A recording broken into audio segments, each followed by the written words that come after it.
کے اس میں ہم نے سب ساتھی ساتھ کھانا کھا لیں گے۔ ذہن میں کوئی سوال ہو تو معلوم کر لیں۔ یہ آج جو قسم مارنے کا ہوا ہے، ہاں،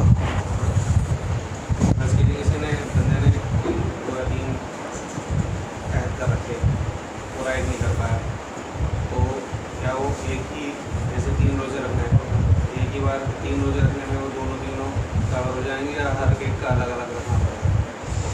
ان کا سوال یہ ہے کہ مان لو 3 قسمیں کھائیں یا 3 نظر مانی اور وہ پوری نہیں کر سکے، تو کیا ایک ہی کفارے میں سب کا کام ہو جائے گا یا الگ الگ کفارہ دینا پڑے گا؟ بھائی الگ الگ کفارہ دینا پڑے گا۔ آپ نے الگ الگ معاملہ طے کیا اللہ سے، تو الگ الگ۔ مان لو آپ 3 لوگوں سے قرض لیتے ہیں، تو ایسا نہیں ہے کہ آپ کسی ایک سے معاف کرا لیں تینوں کا معاف ہو جائے گا، آپ کو تینوں سے ہی معاف کرانا پڑے گا اگر آپ کی حیثیت نہیں ہے۔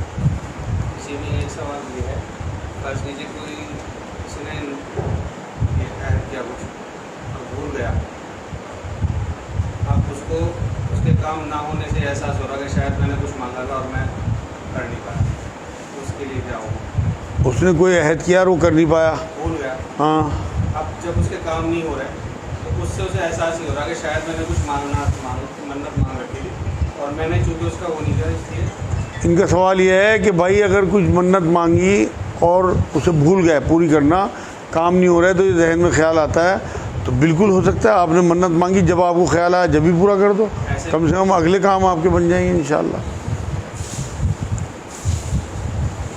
شراب کی حالت میں شراب کے بارے میں فرمایا کہ نماز میں نہیں آتی اور نماز نہ پڑھے، اس طرح عربی جیسے ہم لوگ پڑھے ہوئے نہیں ہیں اور کلام پاک کی تلاوت ہوتی ہے، ہمیں سمجھ میں بھی نہیں آتی، یا جلدی جلدی امام صاحب پڑھتے ہیں تراویح میں سمجھ میں نہیں آتی، ٹھیک ہے؟ بڑا اچھا سوال ہے ان کا سوال سمجھیے آپ کہ یہاں جیسے شراب کے بارے میں نے بتایا کہ قرآن میں ایک آیت آئی تھی سورہ نساء میں کہ جب تک تم سمجھنے لگو، ہوش نہ تمہیں ہو جائے کہ جو تم کہہ رہے وہ تمہارے دماغ میں فٹ ہو رہی بات، تب تک نماز کے قریب نہ جانا۔ اب ہم جو نمازیں پڑھتے ہیں اس میں ہماری تو سمجھ میں کچھ نہیں آتا کیا حکم ہوگا۔ بھائی آپ دیکھو کہ آپ اپنی دنیا بنانے کے لیے 12 سال اسکولوں میں لگا دیتے ہو، لیکن اپنی آخرت بنانے کے لیے 1 سال نہیں لگاتے، تو عربی سیکھیں، حق تو یہ ہے، لیکن اگر آپ عربی نہ بھی سیکھ سکیں تو کم سے کم ترجمے سے قرآن پڑھیں، اور وہ صورتیں جو امام صاحب زیادہ تر پڑھتے ہیں 20-25 صورتیں، ان کے ترجمے یاد کر لیں، جو تکبیر نمازوں میں پڑھی جاتی ہیں ان کے ترجمے یاد کر لیں۔ ہم نے نماز کے ترجمے چھاپے ہوئے ہیں، وہ لے جائیں یہاں سے، تو آپ کو الحمد شریف کا، درود شریف کا، تحیات کا اور تکبیروں کا جو ترجمہ ہے وہ آپ کے ذہنوں میں ہو، تو آپ کو نماز میں لذت بھی آئے گی اور آپ کا جو سوال ہے وہ بھی پورا ہو جائے گا۔ تو یہ تو عربی سیکھیں، پہلا حق تو یہ ہے، لیکن اگر آپ عربی سیکھ نہ سکیں تو کم سے کم یہ کر لیں جو میں آپ کو بتا رہا ہوں کہ آپ ترجمے یاد کر لیں۔ اس سے متعلق سوال یہ بھی ہے پھر کہ اب ذہن آدمی کا کہیں ہے تو پتہ نہیں امام صاحب کیا پڑھ رہے ہیں۔ ان کا سوال یہ ہے کہ ذہن کہیں ہوں اور امام صاحب کیا پڑھ رہے ہیں، یہ بھی اس میں بالکل خشوع اور خضوع اسی لیے کہا گیا، نماز کا ضروری رکن ہے خشوع اور خضوع، کہ آپ توجہ سے، قرآن بھی یہ کہتا ہے کہ جب قرآن پڑھا جائے تو خاموش رہو اور توجہ سے سنو تاکہ تم پہ رحمت ہو۔ تو اگر ہم نماز میں ہیں اور ہمیں پتہ ہی نہیں امام صاحب کیا تلاوت کر رہے ہیں، کم سے کم اگر آپ کو عربی نہیں آتی تو آپ دھیان سے ان کی تلاوت تو سن لو، اللہ کا کلام تو آپ کے کانوں میں پڑتا رہے، آپ بے حرمتی سے تو بچو کم سے کم۔ یہ کیا کہ آپ نے نیت باندھی اور آپ اپنی دکان پہ، اپنے مدرسے میں یا اپنے گھر پہنچ گئے اور امام صاحب نے جب سلام پھرا جب آپ کو یاد آیا کہ میں نماز میں تھا، یہ تو بے توجہ کی نماز ہے۔ یہ تو یہ ہے کہ آپ کی حاضری تو اللہ کے یہاں لکھی گئی، مگر نماز اب وہ لٹکی بھی ہے یا پہنچ رہی اللہ تک، یہ تو اللہ کو پتہ ہے۔ قرآن قرآن سب کے لیے ہے، تو ہم اسلامی کانسٹیٹیوشن نہیں بانٹ رہے ہیں غیر مسلموں کو، تو وہ اس کی بے حرمتی یا اسے کیسے لیں گے؟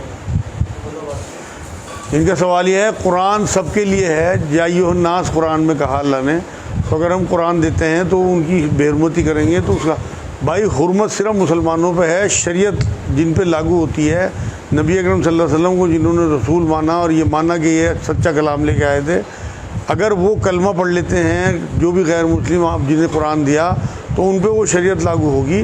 ادروائز ایسا بھی ہوا ہے کہ نبی اکرم صلی اللہ علیہ وسلم نے قرآن کی آیتیں لکھ کے خطوں میں بھیجا ہے بادشاہوں کو، سربراہوں کو، اور انہوں نے ان خطوں کو پھاڑ کے پیروں میں مسل لیا کیونکہ ان پہ شریعت لاگو نہیں تھی۔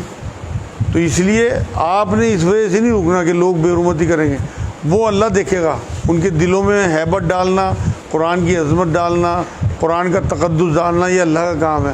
آپ کو بات صرف پہنچانے کی تھی، نبی کے بارے میں بھی یہی کہا قرآن نے کہ آپ کے ذمے صرف پہنچانا ہے، آپ دروغہ نہیں ہیں، ان پہ آپ ایمان میں لے آؤ گے، تو آپ بات پہنچاتے رہو، اس وجہ سے رکنا نہیں ہے آپ کو۔ جیسے ابھی یہ سوال ہوا ہے قرآن تمام دنیا کے لیے ہے، لیکن قرآن میں اللہ تعالیٰ نے جو خطاب کیا ہے وہ صرف رسول سے تمام مسلمانوں سے کیا ہے، اس کو کوئی خطاب نہیں کیا۔ بھائی ان کا سوال یہ ہے کہ اللہ نے تو قرآن میں رسولوں سے اور مسلمانوں سے خطاب کیا، نہیں آپ کی معلومات میں کمی ہے بھائی۔ یا ایھا الناس ایک آیت میں نہیں بلکہ کئی جگہ یا ایھا الناس میں تمام انسان آتے ہیں، اور یہ کہا کہ قرآن سب کے لیے ہے، قرآن کی آیت ہے۔ اب یہ جو لوگ ہدایت پانے والے ہیں، قرآن ہم نے جسے پیش کیا، اگر اللہ نے اس کی قسمت میں ہدایت لکھی ہوگی تو قرآن اسے راہ پہ لے آئے گا، ورنہ اور گمراہی میں وہ بڑھ جائے گا، یہ بھی قرآن کی آیت ہے۔ تو اس لیے ایسا نہیں ہے کہ صرف رسول سے مخاطب ہوں، سارا قرآن ہی رسول سے مخاطب ہے، لیکن اس میں مخاطب ہم بھی ہیں۔ یہاں جہاں یہ کہا یا ایھا الذین آمنوا وہ ایمان والوں سے، اور جہاں کہا یا ایھا الناس وہ تمام انسانوں سے، اور جہاں یہ کہا یا ایھا الکافرون وہ کافروں سے بھی خطاب ہے سب رسول کے ذریعے۔ ایک بہن کا سوال ہے، قرآن پڑھتے ہوئے حیض شروع ہو گئے، پتہ ہی نہیں لگا، کیا اس طرح قرآن کو چھوڑنے سے گناہ ملے گا؟ ان کا سوال یہ ہے کہ قرآن پڑھ رہی تھی، حیض شروع ہو گیا، انہیں معلوم نہیں ہوا، بعد میں جب چیک کیا تو قرآن پڑھ کے اٹھ چکی، کیا اس کا گناہ ہوگا کہ حیض کی حالت میں قرآن چھوا؟ نہیں میری بہن، آپ یہ آیت یاد رکھو، لا یکلف اللہ نفسا الا وسعہا، کہ اللہ کسی پہ اس کی ہمت سے زیادہ بوجھ نہیں ڈالتا، اختیار پہ پکڑ ہے، آپ کے اختیاری بھی نہیں۔ اگر آپ کو معلوم ہو جاتا اور آپ فوراً نہ اٹھتی پھر آپ گناہ گار ہوتی ہیں، آپ کو معلوم ہی نہیں ہوا تو اس لیے آپ کی کوئی پکڑ نہیں ہے انشاءاللہ۔ جیسے آج کل ایک ماحول میں لوگوں نے نماز پڑھی تو بہت معاملہ ہو رہا ہے، تو ایسے میں کیا کیا جیسے کہ نماز پڑھی؟ ان کا سوال یہ ہے کہ ایک مال میں لکھنؤ میں نماز پڑھی گئی، بہت وابلہ ہو رہا، کیا حل ہے اس کا؟ بھائی بہت احتیاط کرنے کی ضرورت ہے، اس وقت اسلام کو بچانے کی ضرورت ہے۔ حالانکہ نبی نے فرمایا پوری زمین مسجد ہے، لیکن جس ملک میں ہم یہاں رہ رہے ہیں اس ملک میں اس ٹائم بھائی چارے کی ضرورت ہے، ایک دوسرے کے ساتھ آہنگی کی ضرورت ہے۔ گورنمنٹ کی پالیسیز کو سمجھو، آپ جس طرح سے ان کے آرڈر آ رہے ہیں اس طرح سے چلیں۔ ہمیں اللہ نے گھر دیے ہیں، ہمیں اللہ نے مسجدیں دی ہیں، اگر اس مال میں اگر آپ نماز نہ پڑھیں، پارک میں کوئی پارک ہوگا وہاں جا کے نماز پڑھ لیں، اپنے آپ کو نکو نہیں بننا کہ آپ سب کی نظروں میں آ جائیں، یہ ریاکاری میں آئے گا۔ اس ٹائم اگر جب وہ نماز نہ پڑھتے تو اتنا بڑا ایشو نہ ہوتا، یہ نفرتوں کو بڑھانے والی چیز ہے، اس لیے بچنا چاہیے میرے نزدیک۔ مسلمان کا ہے، مال مسلمان کا نہیں ہے، مال مسلمان نے بنوایا ہے، ساری دکانیں کرائے پہ یا ٹھیکے پہ دی ہیں، نام مسلمان اس کا مال کا جو مالک ہے وہ یوسف صاحب ہیں، کوئی کیرل کے، لولو کر کے مال ہے، وہ ان کی چین ہے پوری یو اے میں، لیکن وہ ہر جگہ مال بناتے ہیں، وہ تو ایک بزنس مین ہے۔ مسلمان کا مال کوئی مسجد، پھر وہ مسجد بناتا ہے اس میں اگر مسلمان ہے سچا، کوئی جگہ اس طرح کی تھی جہاں پر پڑھ سکتے ہیں؟ کوئی جگہ صرف اسے مسجد بنانی چاہیے تھی وہاں پہ، اگر وہ مسلمان سچا تھا اور اس میں لوگ نماز پڑھنے جاتے کسی کو کوئی اعتراض نہ ہوتا، اور کسی کو یہ بھی اعتراض نہیں ہوتا کہ اس نے مسجد کیوں بنائی، کیونکہ وہ مسلمان ہے۔ آپ کوئی سا مال دیکھ لو، لوگ اپنے مندر بناتے ہیں، کوئی کسی کو اعتراض نہیں ہوتا، اسے بھی ایک بڑی مسجد وہاں بنانی چاہیے تھی۔ نبی کا حکم ہے کہ بادشاہوں کو کہ اگر تم محل بناؤ تو وہاں اپنی مسجد ضرور بناؤ محلوں میں، تو وہ ایک طرح کا محل ہی ہے آج کا جو مال ہے، اسے بالکل جو ہے اس میں وہ کرنا چاہیے تھا۔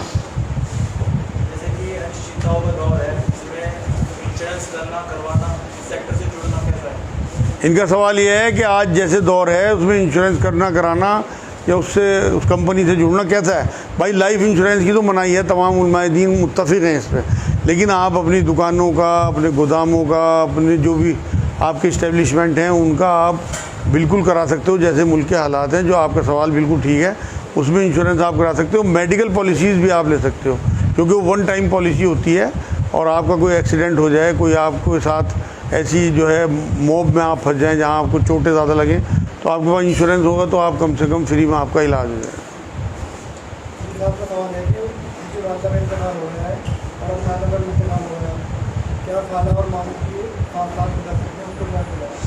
ان کا سوال یہ ہے نانا کا انتقال ہوا، ماں پہلے مر چکی تھی، خالہ ماموں زندہ ہیں، ان کا حصہ ان کے ساتھ کیا ان کا بھی حصہ ہوگا؟ نہیں بھائی، آپ کی والدہ جو تھی وہ وراثت میں حقدار تھیں، لیکن والد کی سامنے ان کی موت ہو گئی تو ان کا حصہ تو وہاں ختم ہو گیا، تو اب سارا حصہ آپ کے خالہ ماموں کا ہے۔ اگر وہ اپنی بہن کی محبت میں ان کے بچوں کو کچھ دینا چاہیں تو وہ اب اس میں سے 33% تک اپنے نانا کے حصے میں سے دے سکتے ہیں، لیکن آپ ان پہ کوئی کلیم نہیں کر سکتے، کوئی دعویٰ نہیں کر سکتے کہ میرا بھی حصہ ہے۔ آپ کو شریعت نے محروم کر دیا اس حصے سے۔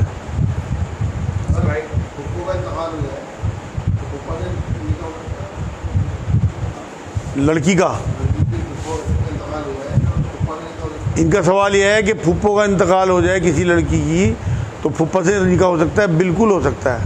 دیکھو قرآن میں اللہ نے 2 بہنوں کو اکٹھا کرنے سے منع فرمایا۔ اکٹھا کرنے سے مراد یہ اگر ایک بہن کو طلاق دے دے دوسری بہن سے شادی ہو جائے جائز، ایک بہن مر جائے دوسری بہن سے شادی ہو جائے جائز۔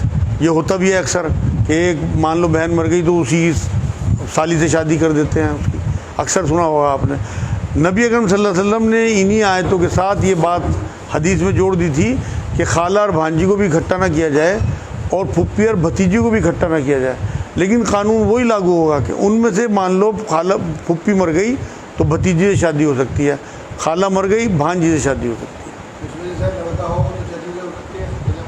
بالکل، اس میں آگے بڑھ کے آپ بالکل چچی سے تائی سے کسی سے بھی آپ کا نکاح ہو سکتا ہے، وہ آپ کے لیے نامحرم ہے، مطلب یہ وقتی محرم ہے، جیسے تمام عورتیں جو ہیں شادی شدہ وہ آپ کے لیے نامحرم ہیں، مطلب محرم ہے، شرطی محرم، شرط کے ساتھ مشروط، جہاں کسی کی ڈیتھ ہوئی وہ آپ کے لیے فری، تو اسی میں چچا چچی چچا کا ڈیتھ ہوئی تو چچی آ جائے گی، اسی طرح تائی آ جائے گی۔ کسی کی بہنیں کا انتقال ہو جاتا ہے تو شوہر ان کی جنازے میں ان کی شکل وغیرہ بھی نہیں دیکھ پاتے، تو کیا ہے؟ ان کا سوال ہے کسی کی اہلیہ کا انتقال ہو جائے تو شوہر کو شکل بھی دیکھنا دیتے، یہ کیا ہے بھائی؟ اس طرح کی کوئی حدیث نہیں ہے اس طرح کی، اور نہ نبی نے کبھی منع فرمایا، یہ تو بیکار کی لوگوں نے اڑائی ہوئی ہیں، ہماری تو سمجھ میں آتی نہیں ہے بات ہے۔ اسی بھائی کا سوال ہے، یہاں تک سننے میں آیا کہ غسل دیا تھا، مطلب ہاتھ بٹایا تھا، غسل انہوں نے نہیں دیا، غسل عورتوں نے دیا تھا، چھو نہیں سکتے تھے لیکن دیکھ سکتے تھے۔ اسی بھائی کا سوال ہے، قربانی کرتے وقت کپڑوں پہ خون کے دھبے آ گئے، دھو لیا پھر بھی نہیں گئے، کیا ان کپڑوں میں نماز ہوگی؟ ان کا سوال یہ ہے قربانی کر رہے تھے، چھری چلاتے ہوئے کپڑوں پہ خون کے دھبے آ گئے، بہت دھو لیا دھبے نہیں جا رہے، تو کیا ان میں نماز ہو جائے گی؟ بالکل، اگر آپ نے نجاست دور کر دی اور اس کے نشان باقی رہ گئے تو آپ کی نماز ہو جائے گی۔ اسی طرح اطلام کا بھی معاملہ ہے، اگر کسی کو اطلام ہو گیا، اس نے اچھے سے کپڑا اپنا دھو لیا، اس کے بعد دھبا نہیں جا رہا تو وہ بالکل پاک ہے، اگر آپ نے اس طریقے سے پاک کر لیا جیسے نبی نے بتایا۔ اگر دھبے نظر بھی آ رہے تو تب بھی آپ کی نماز ہو جائے گی۔ مثال یہ ہے اگر نیل پالش والی کمپنی والا دعویٰ کرے کہ اس میں تو وضو ہو جاتی ہے یا واٹر پروف نہیں ہے تو پھر کیا ان کو یقین کریں گے نا؟ ان کا سوال یہ ہے کوئی کمپنی یہ دعویٰ کرے کہ نیل پالش ہماری ایسی ہے کہ اس میں وضو کا پانی چلا جاتا ہے تو ان کی دعوے کا احترام کریں یا نہ کریں؟ بالکل نہ کریں بھائی، جب تک آپ کسی علماء دین سے فتویٰ نہ لے لیں، اس کے بارے میں آپ ریسرچ نہ کر لیں کہ واقعی ایک کوڈ چڑھا ہوا ہو مان لو ناخون کے پہ، اس کے اندر پانی جا ہی نہیں سکتا کسی بھی قیمت پہ، یہ اپنی چیزیں بیچنے کے لیے اس طرح کے دعوے کرتے ہیں، بالکل نہیں ماننی، ہمیں نبی کی ماننی ہے۔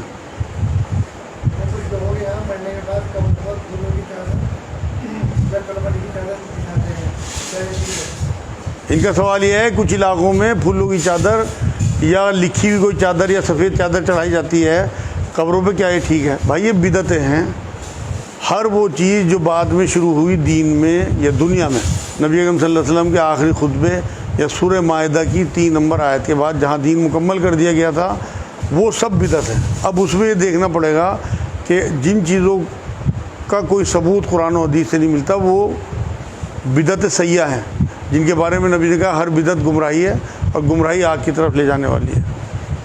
لیکن اگر کوئی چیزیں ایسی ہیں جو دین کو فائدہ پہنچانے والی ہیں، جیسے بخاری شریف وغیرہ پڑھنا ہے، یہ سب نبی نے تو نہیں پڑھی، اس طرح بخاری شریف کا ختم ہو یا لاؤڈ اسپیکر پہ اذانیں ہیں یا مسجد میں اذانوں کے ٹائم ہے، نمازوں کے ٹائم ہے، یہ سب بدعت حسنہ کہلاتی ہیں۔ جیسے تراویح کے بارے میں حضرت عمر نے فرمایا تھا کہ بدعت حسنہ ہے، کیونکہ نبی کے بعد شروع ہوئی. جو چیزیں نبی کے بعد شروع ہوئیں اور وہ دین کے لیے ٹھیک ہیں وہ بدعت حسنہ، اور جو دین کے لیے نقصان دہ ہیں نہ اپنی طرف سے دین کا حصہ بنا لیا اور یہ سمجھ لیا کہ ہمارے ایمان کا حصہ ہے، وہ بدعت یہ سیاح ہیں. اور ایک بدعت مباح ہے کہ آپ کریں تو کوئی ثواب نہیں، نہ کریں تو کوئی گناہ نہیں.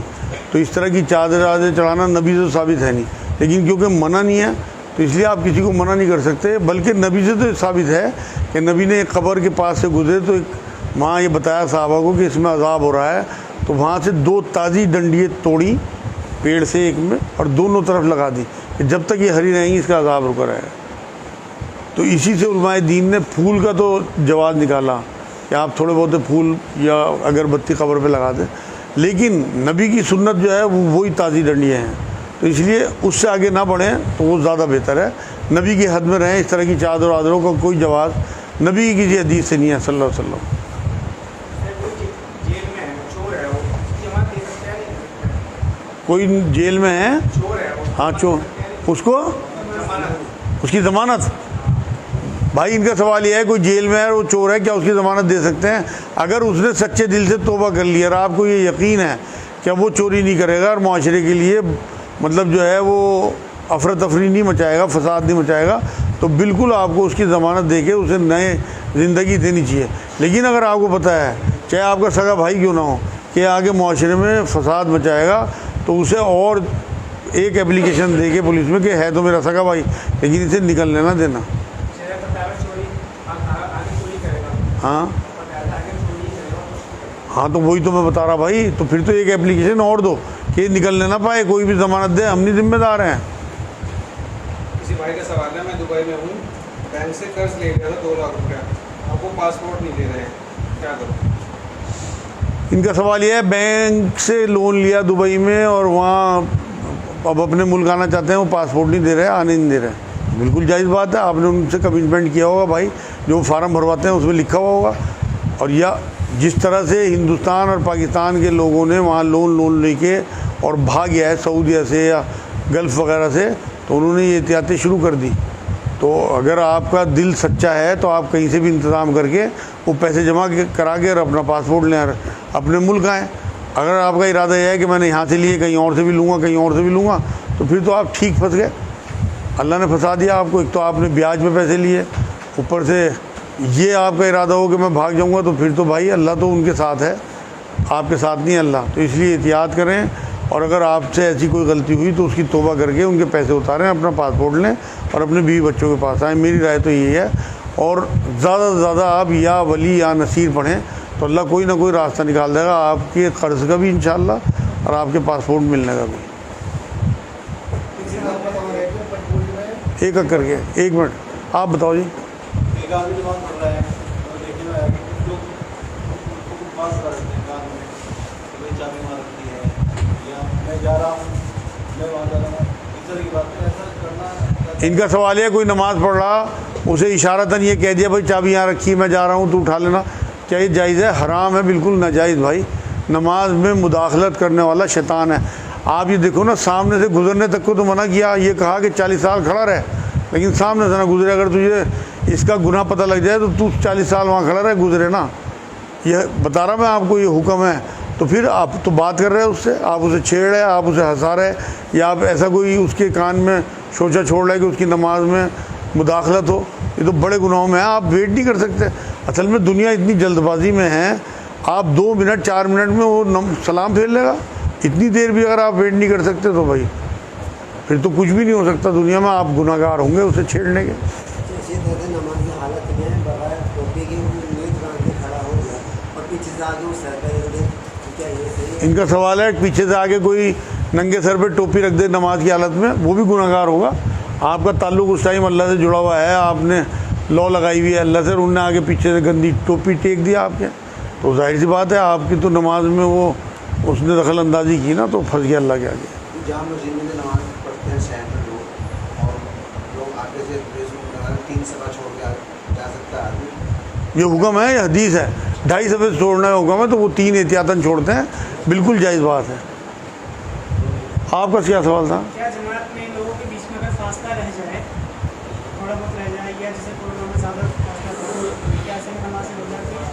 بھائی ان کا سوال یہ ہے کہ جماعت میں لوگ تھوڑے فاصلے سے کھڑے ہوں، جیسے کرونا میں ایک ایک آدمی بیچ میں چھوڑ کے کھڑے ہو رہے تھے، کیا نماز ہو جاتی ہے؟ نماز تو ہو جائے گی بھائی، لیکن گناہ گار ہوں گے۔ لیکن کرونا کا معاملہ الگ ہے، نبی نے فرمایا بیچ میں فاصلہ نہ چھوڑو، تو حکم ماننا ہے آپ کو، لیکن کرونا میں کیونکہ گورنمنٹ کا حکم تھا اور آپ کو فالو کرنا تھا، تو وہاں تو آپ کی نماز بالکل درست ہے اور ہو گئی۔ نماز یہاں بھی ہو جائے گی، لیکن آپ گناہ گار ہوں گے حکم نہ ماننے۔ ایسا نہیں ہے کہ نماز نہیں ہوگی، یہ تو لوگ زیادتی کرتے ہیں۔